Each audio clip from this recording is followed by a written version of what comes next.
U.S. President-elect Donald Trump on Monday pledged a 25% tariff on all products from Mexico and Canada from his first day in office. Trump said on social media the tariffs would remain in place until the two countries clamp down on drugs, particularly fentanyl, and migrants crossing the border illegally. The threatened new tariff would appear to violate the terms of the U.S.-Mexico-Canada Agreement on Trade, which took effect in 2020 after Trump signed it into law. That deal continued the largely duty-free trade between the three countries. The president-elect also accused China of not taking strong enough action to stop the flow of illicit drugs crossing the border into the U.S. from Mexico. He said his government would impose an additional 10% tariff on goods from the country as a result.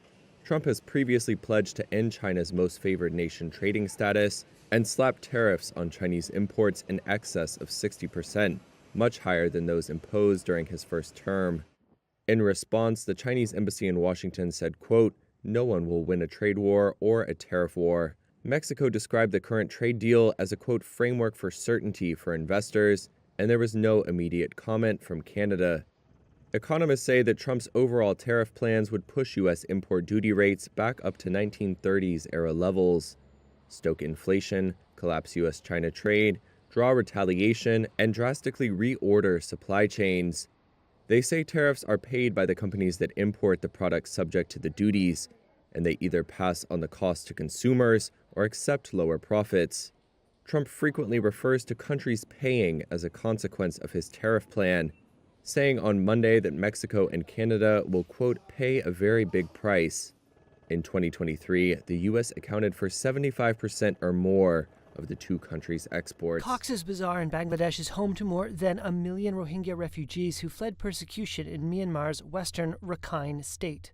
But now it appears that thousands of Rohingya refugees have been recruited by militant groups, and some are heading back across the border into Myanmar. Among them was a man who calls himself Rafiq. His face is obscured to protect his identity.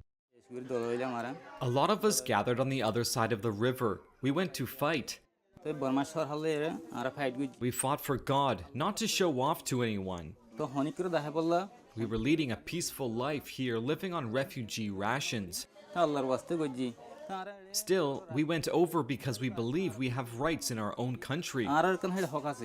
We have a right to live in Rakhine. The Rohingya are a mainly Muslim group that is the world's largest stateless population. They began fleeing Myanmar in 2016 to escape what the United Nations calls a genocide at the hands of Buddhist-majority Myanmar's military. Following a military coup in 2021, a long-running rebellion involving a complex array of armed groups has gained ground. Now it appears Rohingya fighters have entered the fray. What is unusual is that many have joined groups that are not fighting against Myanmar's military. Instead, they are loosely allied with their former military persecutors. That's because the Rohingya groups are fighting against the Arakan Army ethnic militia, which is backed by the majority Buddhist ethnic Rakhine community. Reuters reported this year that the Arakan Army was responsible for burning down one of the largest remaining Rohingya settlements in Myanmar. Reuters also reported that one of the largest Rohingya militant groups, the Rohingya Solidarity Organization, had reached a, quote, "battlefield understanding" to fight alongside the Myanmar military. It's what could be described as a case of "my enemy's enemy is my friend." Abu Afna is one former fighter.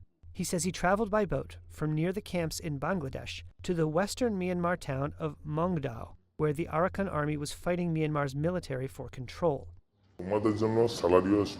There, he says, he was housed and armed by junta troops. His voice has been distorted to protect his identity. When I was fighting alongside the junta army, I felt these were the same people who raped and killed our mothers and sisters. And the people I was fighting against were the reason our nation was ruined completely. Our main enemy was not the Myanmar government, but the Rakhine community. Afna says one of the incentives for joining up was that the junta was offering citizenship. But, he says, his commander kept promising citizenship cards, but they never came. Bangladesh's government did not respond to questions, while the junta denied in a statement that it had conscripted any Muslims.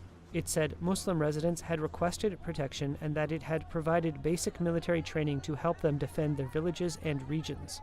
Reuters interviewed 18 people who described the rise of insurgent groups inside Bangladesh's refugee camps and reviewed 2 internal briefings on the security situation written by aid agencies in recent months. The news agency is reporting for the first time the scale of recruitment by Rohingya armed groups in the camps, which totals between 3,000 and 5,000 fighters. One security source said the emergence of trained Rohingya fighters and weapons in and around the camps is something Bangladesh regards as a ticking time bomb. Some 30,000 children are born each year into deep poverty in the camps, where violence is rife.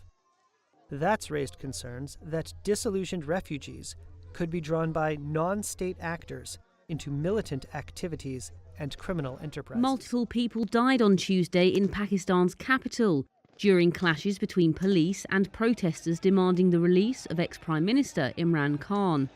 The Interior Ministry confirmed the deaths of paramilitary soldiers but did not say who was responsible. While Khan's opposition party, Pakistan Tehreek-e-Insaf, or PTI, said 2 protesters had died during the march.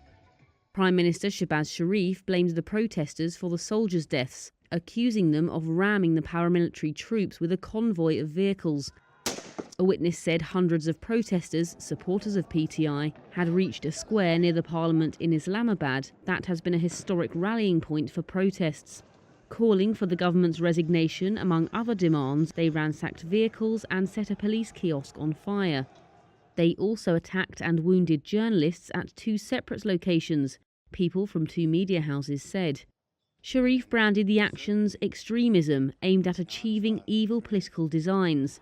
Authorities have said a curfew could be imposed in the capital. Khan has been jailed on a series of corruption charges since August 2023. The last time supporters of his PTI party marched on the capital was in October. The PTI party rejected Sharif's accusation that the paramilitary troops had been rammed.